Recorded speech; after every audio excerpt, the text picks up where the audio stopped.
और विस्फोट में आप सबसे पहले बात कर लेते हैं रूस यूक्रेन की। खबर ये आ रही है कि मॉस्को में मौजूद डिफेंस प्लांट में भीषण आग लगी है और आग पर मुश्किल से काबू पाया गया है। यह भी जानकारी मिल रही है कि प्लांट के तकनीकी उपकरणों को अच्छा खासा इस दौरान नुकसान हुआ है। प्लांट में एयरक्राफ्ट इंजन बनाए जाते हैं। एक बार फिर से मैं आपको खबर समझा देती हूँ। खबर यह कि मॉस्को में जो मौजूद है डिपो, उसमें यह आग लगी है और यह आग इतनी ज्यादा भीषण है, ये तस्वीरें भी सामने आई हैं। ये तस्वीरें बता रही हैं कि कितनी भीषण है ये आग और प्लांट में एयरक्राफ्ट इंजन बनाए जाते हैं, ये जानकारी भी मिली है। यहाँ पर मॉस्को में राजधानी है ये रूस की, और वहां पर जो ये अटैक किया गया वो इतना जबरदस्त था कि आग ही आग हर तरफ देखने को मिली और इस पर नियंत्रण पाना बेहद मुश्किल हो गया था। एयरक्राफ्ट इंजन यहाँ पर बनाए जाते हैं, यानी अच्छा खासा जो नुकसान है वो रूस का हो गया है। आप ये जो तस्वीरें देख रहे हैं, ये जो सैटेलाइट इमेज निकल करके सामने आई हैं, वो ये बता रही हैं कि आखिरकार किस तरीके से जो एयरक्राफ्ट इंजन है उस फैक्ट्री को आग के हवाले कर दिया गया है, जिसकी वजह से ये कहा जा सकता है कि एक बड़ा नुकसान हुआ है और बड़े नुकसान के साथ साथ एक ये बड़ा हमला भी हुआ है। इस बीच एक और खबर आ रही है, वो भी मैं आपको समझा देती हूँ। खबर यह है कि रूस से बढ़ते तनाव के बीच में यूएस यूके की सेनाएं एक्टिव हो गई है। दूसरी तरफ उत्तरी अटलांटिका में एक्टिव हुई है ब्रिटिश और अमेरिकी सेनाएं, ये जानकारी मिली है। और इसके साथ ही ब्रिटेन के पोसाइडन विमानों ने उड़ान भरी है। रूसी पनडुब्बी का पता लगाएगा पोसाइडन, क्योंकि रूसी पनडुब्बी भी अमेरिका की तरफ भेज दी गई है। रूस की तरफ से ये पनडुब्बी भेजी गई है और इस पनडुब्बी को लेकर के ये कहा जाता है, यमराज नाम से पुकारा जाता है। इसके बारे में ये तक कहा जाता है कि ये एक शहर को मात्र 1 मिनट के भीतर खत्म कर सकती है। लगभग 100 टन से ज्यादा बारूद विस्फोटक ये अपने साथ लेकर के चलती है। इस पनडुब्बी को इसीलिए यमराज के नाम से पुकारा जाता है। अब 2 जानकारियां हैं आपके पास। खबर यह है कि मॉस्को को एक बड़ा नुकसान पहुंचा है जो उस पर अटैक हुआ है। एयरक्राफ्ट इंजन की जो फैक्ट्री थी वो पूरी तरीके से जलकर के खाक हो गई है।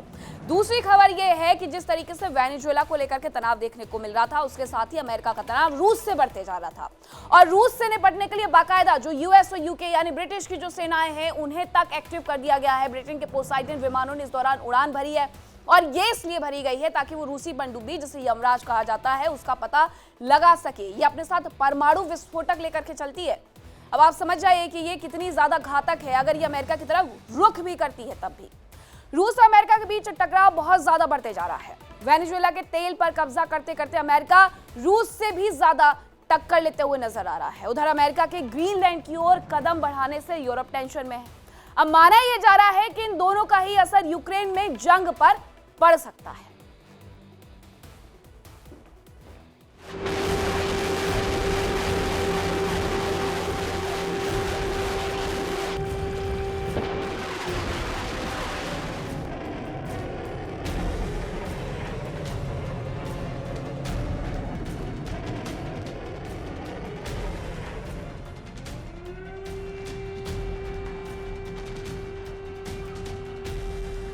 रूस का यूक्रेन पर बड़ा हमला।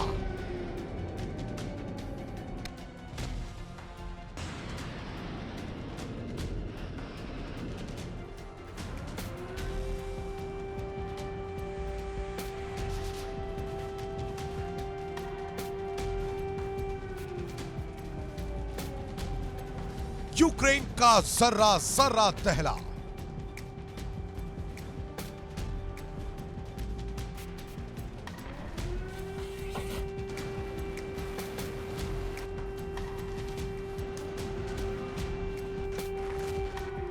पुतिन का फूटा गुस्सा।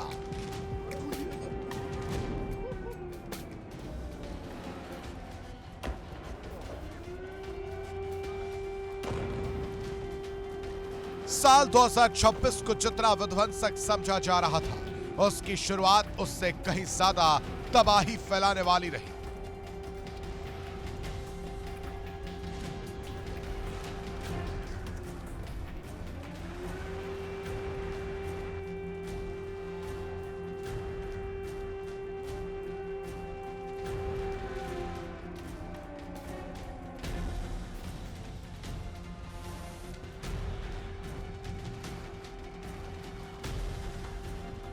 अमेरिका का लैटिन अमेरिका में एक्शन। तेल के टैंकरों को लेकर रूस और चीन समेत दुनिया भर के देशों में अदावत।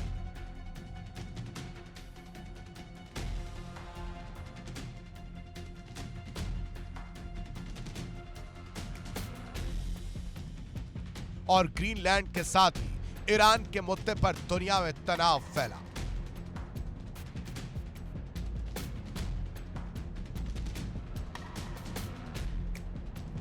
लेकिन इन सब के बीच पिछले करीब 4 साल से जारी रूस और यूक्रेन जंग कहीं ज्यादा विध्वंसक होती जाती है।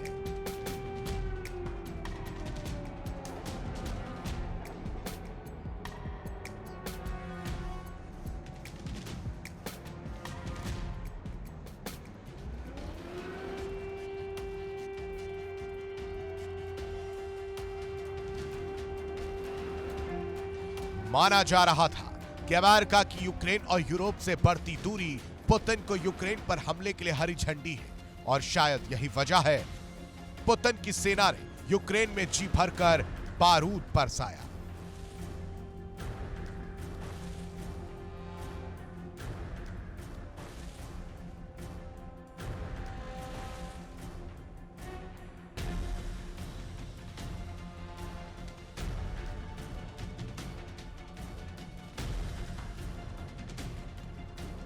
पहले केवल डोनबास को लेकर शुरू हुई जंग अब संपूर्ण यूक्रेन पर कब्जे की कवायद में बदल गई है।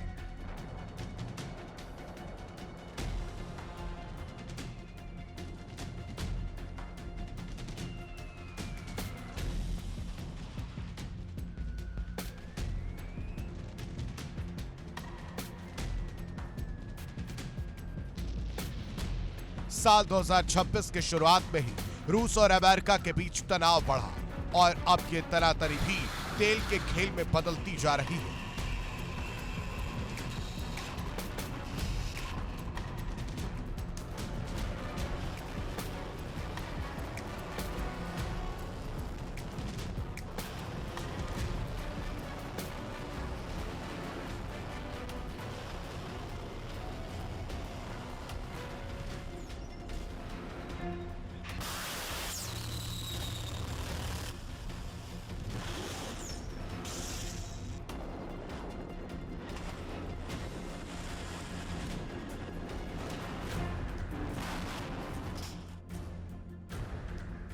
अमेरिका ने उत्तरी अटलांटिक महासागर में हाई वोल्टेज ड्रामे के बाद अमेरिका ने रूस के झंडे वाले तेल टैंकर मरीनेरा को जब्त कर लिया है। बताया जा रहा है कि 3 जनवरी को वेनेजुएला में अमेरिकी एक्शन के दौरान करीब 50 से ज्यादा तेल टैंकर वेनेजुएला के बंदरगाह पर मौजूद थे।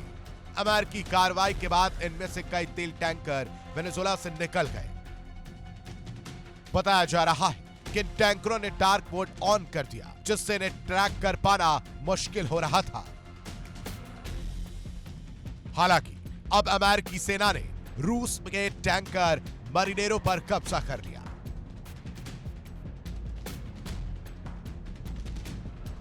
जाहिर है कि अमेरिका का यह एक्शन पुतिन और ट्रंप के बीच तनाव बढ़ाने वाला है। रूस ने भी तेल टैंकरों की सुरक्षा सुनिश्चित करने के लिए जहाज और पनडुब्बियां तैनात करने की बात कही है।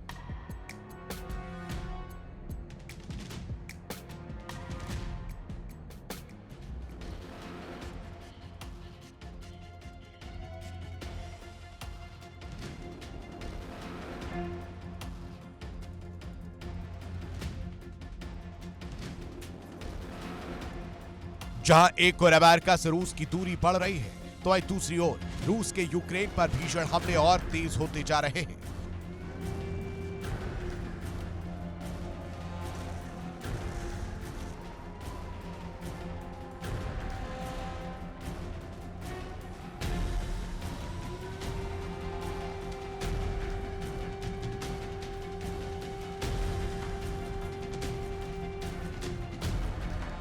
रूस ने यूक्रेन की राजधानी कीव समेत कई इलाकों पर जबरदस्त बारूद बरसाया।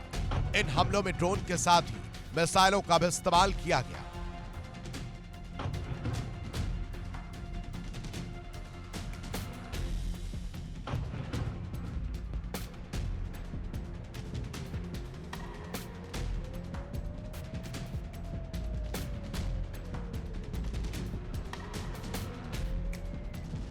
रूसी सेना ने खार्किव, सुमी और ज़पोरिज़िया में भी जबरदस्त तबाही मचाई। इन हमलों में नागरिक इंफ्रास्ट्रक्चर के साथ ही एनर्जी सेक्टर को भी निशाना बनाया गया। एक ओर हाड़ कपा देने वाली ठंड और दूसरी ओर रूसी बारूद की तपिश, और इनके बीच यूक्रेन के लोग पिस रहे हैं।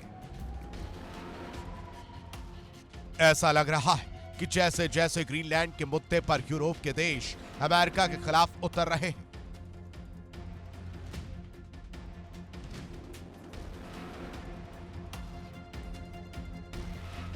उनका ध्यान यूक्रेन से हटता जा रहा है। और यह पुतिन के लिए अच्छा मौका है, और रूसी सेना लगातार बारूदी बारिश कर यूक्रेन को दहला रही है। Bureau report, India daily.